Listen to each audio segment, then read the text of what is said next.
معزز سامعین گرامی قدر، آج آپ کے سامنے ایک نہایت اہم ایشو کے اوپر چند گزارشات کو رکھنا۔ اس ایشو کے حوالے سے گزشتہ سے پیوستہ جمعے میں آپ کے سامنے چند گزارشات کو رکھا کہ ایک کیس اسلام آباد ہائی کورٹ کے اندر جسٹس اسحاق اجاز کی عدالت میں چل رہا ہے، اور وہ کیس 400 گستاخوں کے بارے میں ہے۔ عمومی طور پہ اس کیس کے حوالے سے عوام الناس کے اندر بہت سے اشکالات اور غلط فہمیاں پائی جاتی ہیں، جس کو آج آپ نے یہاں سے دور کر کے جانا ہے۔ اس کی وجہ کیا ہے؟ یہ غلط فہمیاں کیوں پیدا کی گئی کہ جیسے ہی گستاخوں کے سہولت کار وکلاء کی باری آئی، جسٹس صاحب نے حکم دیا اب یہ جو دلائل شروع ہو رہے ہیں ان کی لائیو سٹریمنگ کی جائے، پوری دنیا سنے۔ وہ 15 دن پوری دنیا کے سامنے ان کے دلائل کو لائیو چلایا گیا، اور جب بھی دوسرے فریق اور وکلاء کی باری آئی آپ کو سنا جائے گا، بیٹھ جائیں، آپ کو سنا جائے گا، آپ اپنی باری پہ بولیے گا، آپ کو ٹائم ملے گا۔ 15 دن ایک فریق کے دلائل سننے کے بعد جب دوسرے فریق کی باری آئی تو جج صاحب نے حکم جاری کیا آپ اپنے دلائل اس کمیشن ہی کو جا کے سنا دینا جو میں بنانے لگا ہوں۔ یہ آئین کے آرٹیکل کے بھی خلاف ہے، یہ قانون کے بھی خلاف ہے۔ میں خود لا کا طالب علم ہوں، مجھ سے لوگ پوچھتے ہیں کہ آپ کو کیا مسئلہ ہے؟ مجھے ذاتی طور کے اوپر کمیشن بننے کے اوپر کوئی اعتراض نہیں ہے، لیکن ہمیں اس عدالت کی ساری کاروائی کے اوپر اور جو گستاخوں کے سہولت کار وکلاء ہیں ان کا بلا فائڈی جو انٹینشنز ہیں ان کے اوپر اعتراض ہے۔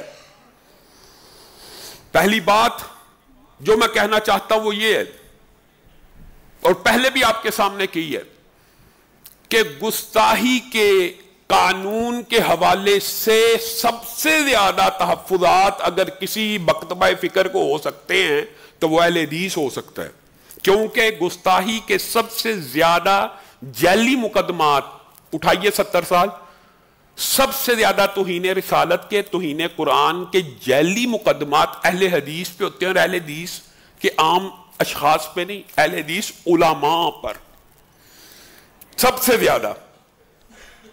لیکن قانون کا غلط استعمال کرنا کسی قانون کو ختم کرنے کے لیے کافی دلیل نہیں ہے۔ یعنی کسی قانون کا اگر استعمال غلط ہو رہا ہے تو وہ اس قانون کو ختم کرنے کی کبھی دلیل نہیں بن سکتا، بلکہ اس قانون کو مزید سخت اور اس قانون کو مزید پروٹیکشن دینے کی بنیاد بنے گا۔ یہ قانون جی غلط استعمال ہو رہا ہے، اس کو درست استعمال کرنے کے لیے مزید یہ اقدامات ہونے چاہیے۔ یہ قانون غلط استعمال ہو رہا ہے جی، اس لیے اس قانون کو ختم کر دینا چاہیے۔ یہ کون سی لاجک ہے؟ یہ کون سا فلسفہ ہے؟ یہ کون سی منطق ہے؟ بنیادی طور پر گستاخوں کے سہولت کاروں نے یہ جو حملہ کیا، یہ بنیادی طور پہ غیر ملکی این جی او سے پیسے لے کر پاکستان کے اندر توہین رسالت کے قوانین کو ایک عرصے سے نشانہ بنایا جا رہا ہے۔ خود 15 دن کی لائیو سٹریمنگ میں اللہ کے فضل سے کم از کم عوام نے جج صاحب کے کمنٹس تو سن لیے نا، یہ جی ایک ڈکٹیٹر کا بنایا ہوا قانون، اللہ کے قانون کو اللہ نے بنایا یہ قانون، توہین رسالت کی سزا سر تن سے جدا، یہ کسی ڈکٹیٹر کا بنایا ہوا قانون نہیں ہے، اللہ کا بنایا ہوا قانون ہے۔ وہ کہہ رہا ہے یہ کسی ڈکٹیٹر کے دور کا بنا ہوا جی قانون تھا جی۔ یہ جی 19-20 سال کا بچہ اگر توہین کرے تو اس کی نیت کو تو دیکھیں۔ 19-20 سال کا بچہ زنا کرے نیت نہیں دیکھی جائے گی، قتل کرے نیت نہیں دیکھی جائے گی، ڈکیتی کرے نیت نہیں دیکھی جائے گی، توہین کرے تو اس کی نیت کو تو دیکھیں۔ ٹھیک ہے، یہ تصویر کا ایک روح 15 دن جج صاحب نے تصویر کا ایک روح دکھایا اور پوری پاکستانی قوم کو ایک رٹی رٹائی بات سمجھائی کہ ہوتا یہ تھا کہ جو مدعی ہے نا، مدعی اصل میں وہی گستاخ ہیں، ملزم گستاخ نہیں ہے۔ اچھا جی وہ کیسے؟ مدعی جناب ایک ٹیکسٹ میسج کرتا تھا اور اس کو میسج کرتا تھا یہ مجھے بھیج، جو میں نے تجھے بھیجا، وہ گستاخانہ مواد بھیجتا تھا۔ ایک مدعی ایسا ثابت ہو جائے جس نے سکرین شاٹ بھیجا ہو تو یہ بات درست ہے کہ وہ گستاخ ہے۔ اگر اس نے مواد بھیجا تو پھر تو گستاخ وہی ہوا، لیکن ایک بھی ثابت نہیں ہو سکا۔ بالفرض یہ فلسفہ مان لیا جائے، بالفرض کہتا ہوں ابھی تک ایک بھی مدعی کے بارے میں یہ ثابت کرنے سے قاصر ہیں کہ اس نے بلاسفیمس سکرین شاٹ بھیجا تھا، اس نے گستاحی والا مواد بھیجا تھا. اگر اس نے بھیجا تو اس کو لٹکایا جائے، ہمیں کیا مسئلہ. لیکن اب بات سنیے گا، سمجھیے گا اس میں کیا واردات ہوئی ہے. ٹوٹل 8 سے 14 کیس ہیں جن کے اندر ملزموں کو رٹی رٹائی یہ بات سمجھائی گئی ہے کہ آپ نے یہ کہانی بتانی ہے کہ ہمیں بھیجا گیا تھا، ہم نے ری سینڈ کیا ہے. اگر کمیشن بننا تھا تو ان 8 سے 14 شکایت کرنے والوں کا بنا دیتے. جو باقی 400 پرچے ہیں ان کو کس چیز کا فائدہ دیا گیا ہے؟ وہ سارے ملزمان جن کو سزائیں ہو چکی ہیں، عدالتوں میں ایویڈنس پیش کر کے کمیشن سب کے بارے میں مقرر کر دیا گیا ہے. گویا سارے کے سارے ملزم جو اصل میں مجرم قرار پا چکے تھے دوبارہ ملزمان بن گئے ہیں. آپ کو پتہ نہیں یہ کتنی بڑی واردات ہے. اور میں آپ کو کیا بتاؤں، ہلکا سا اشارہ میں نے کیا تھا، لیکن یہ بات اب عوام کو بتانا ضروری ہے. جس شخص کے بارے میں یہ دعویٰ کیا جاتا ہے، جو شخص یہ دعویٰ کرتا ہے کہ مجھے جی بھیجا تھا، میں نے ری سینڈ کیا تھا، اگر آپ کی یہ بات درست ہے، آپ ایویڈنس دے، اس نے جو سکرین شاٹ بھیجا آپ کی بات مانی جائے گی. چلو وہ تو بھیجا تھا، لیکن آپ کے پاس سے جو ویڈیو اور قرآن پاک برآمد ہوا جس کے اوپر سپرمز کا ڈی این اے آپ کے ساتھ میچ کر گیا، اس کا اس مدعی اور سکرین شاٹ سے کیا تعلق ہے؟ جھوٹی کہانیاں گڑی گئی. آپ سن کے حیران رہ جائیں گے یہ کس قسم کا ایک مافیا ہے. یہ اپنے اعضاء کے اوپر توہین امیز جملے لکھتے ہیں، قرآن کی آیات لکھتے ہیں اور قرآن کی توہین کرتے ہیں. یہ تو ہم بتانا نہیں چاہتے تھے عوام کو. اور لوگ ایسے بدبخت ہیں، کہتے ہیں جی آپ کا دھندا بند ہو گیا، میرا دھندا. ان لوگوں کو پتہ ہی نہیں. اور بھائی ہم تو فی سبیل اللہ اس کاز کے اندر شامل ہیں. انہوں نے الزام لگائے کہ یہ جی پیسے لیتے ہیں، بلیک میل کرتے ہیں، اور پیسے دے دو تو پرچہ نہیں کٹواتے. ایک بندہ نہیں ثابت کر سکے. ایک، اللہ کی قسم میں کہتا ہوں اگر راؤ رحیم یا حسن معاویہ نے کسی ایک گستاخ سے پیسے لے کر اس کا پرچہ خارج کرایا، ان کو بھی پھانسی کے اوپر لٹکا دو.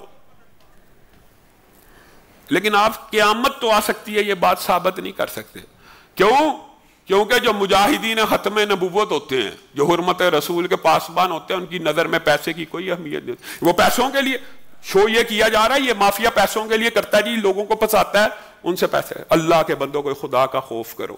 جن لوگوں نے، جن کے موبائلوں سے ویڈیوز برآمد ہوئی ہیں. اچھا 2 مقدمات ہیں. اس پورے 15 دن میں یہ شو کیا گیا، توہین ہوتی ہی نہیں ہے.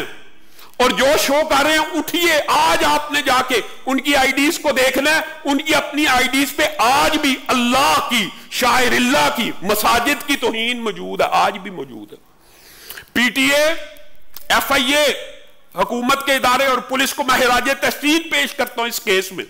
اسلامی نظریاتی کونسل، قرآن بورڈ، یہ سارے ادارے ایک پیج کے اوپر ہیں.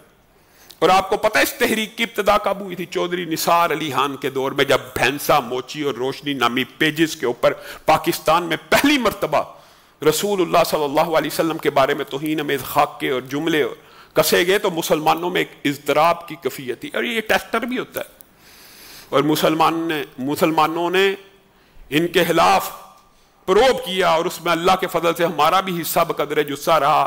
جب ہم نے تعاقب کیا وقاص گرایا وغیرہ کو ملک سے، سلمان حیدر اور وقاص گرایا کو ملک سے فرار کروا دیا گیا. پھر دینی جماعتوں نے، دینی قائدین نے، F I A, P T اے، اسلامی نظریاتی کونسل، وزیر داخلہ کے سامنے درخواستیں کی کہ اللہ کے لیے اس مافیا کو اگر آپ پاکستان سے نہیں روکیں گے تو ایسا ہو جائے. اللہ کا شکر ہے ان اداروں نے سپورٹ کیا اور کہا ہمارے پاس، اور اوپنلی اشتہار دیے پی ٹی اے نے کہ کوئی گستاخانہ مواد آپ ویب سائٹ کے اوپر یا کسی جگہ پہ دیکھیں، اس کے خلاف پی ٹی اے کو رپورٹ کریں.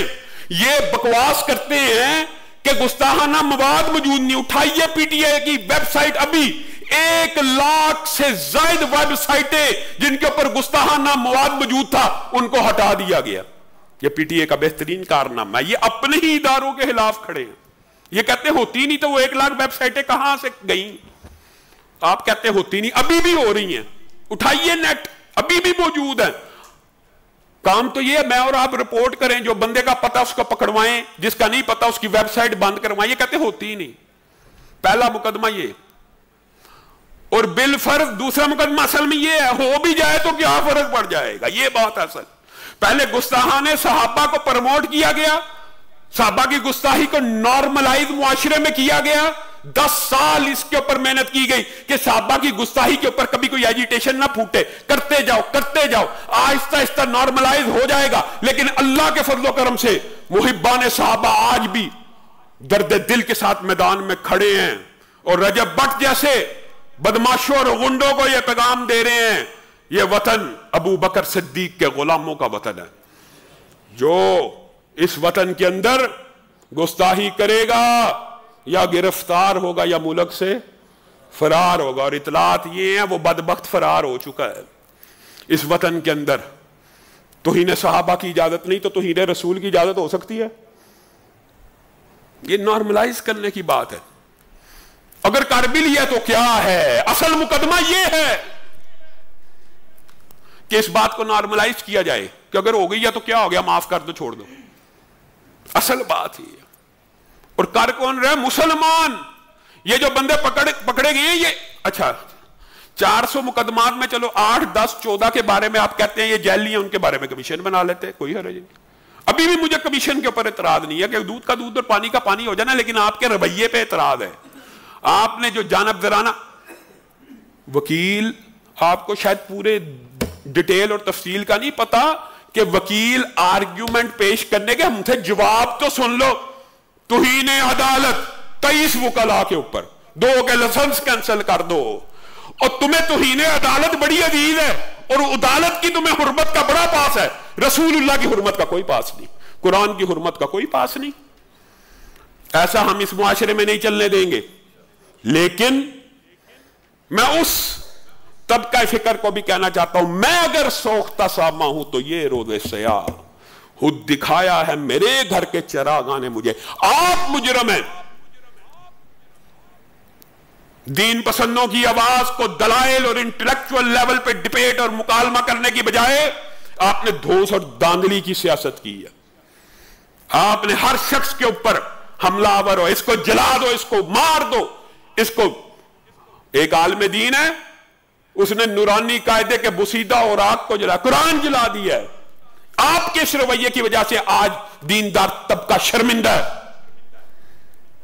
آپ اپنے رویوں کی اصلاح کریں. آپ اٹھتے ہیں لوگوں کے قتل کے فتوے دیتے ہیں، قانون ہاتھ میں لینے کی باتیں کرتے ہیں. آپ کے ان فتووں کی وجہ سے لوگ دین پسندوں کو، علماء کو نشانہ بناتے ہیں. یہ دیندار طبقہ دیکھیں جی ایسا ایسا.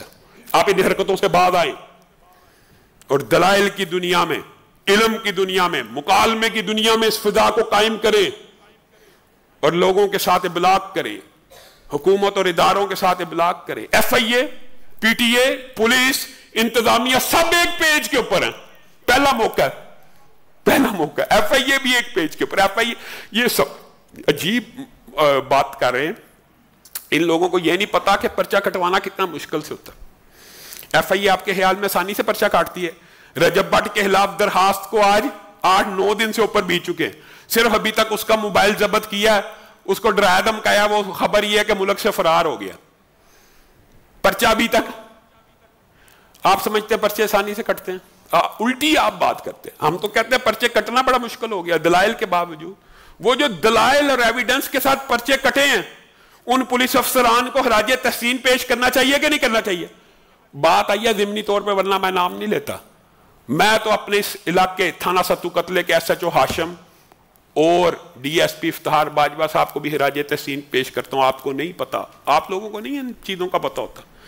ہمارے علاقے میں ایک ایسا بدبخت گروہ موجود تھا جو قرآن کی ایسے ہی توہین کرتا تھا. انہوں نے اس کو پکڑا. ان کو خراج تحسین پیش کرنا چاہیے کہ ان کے خلاف کمپین کرنی چاہیے. ان کے پاس سے ویڈیوز برآمد ہوتی ہیں، یہ شیطان کی پوجا کرتے ہیں، شیطان کی. ایسا معاشرہ اور ایسے لوگ جو توہین کرے ان کے خلاف آپ نے بھی سوشل میڈیا کے اوپر ان کے پراپوگنڈے کا شکار نہیں ہونا.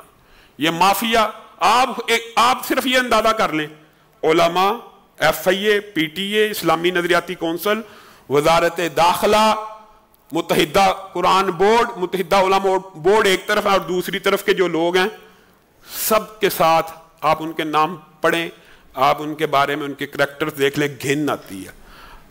اور آخر میں آپ سب کو دعوت ہے، آج آپ نے عصر کی نماز پڑھ کے یا اس سے پہلے بیگم کوٹ چوک میں دفاع صحابہ کے جھنڈوں کو اٹھانے کے لیے اور حرمت رسول کی پاسبانی کے لیے بیگم کوٹ چوک میں پہنچنا. جوک در جوک انشاءاللہ لاہور کی سینکڑوں مساجد سے جمعے کے بعد قافلے وہاں پہ پہنچنا شروع ہو جائیں گے، اور رات کو انشاءاللہ وہاں پہ میری گفتگو ہوگی. اللہ رب العزت جو کہا گیا، جو سنا گیا، اس کو سمجھنے کی توفیق عنایت فرمائے.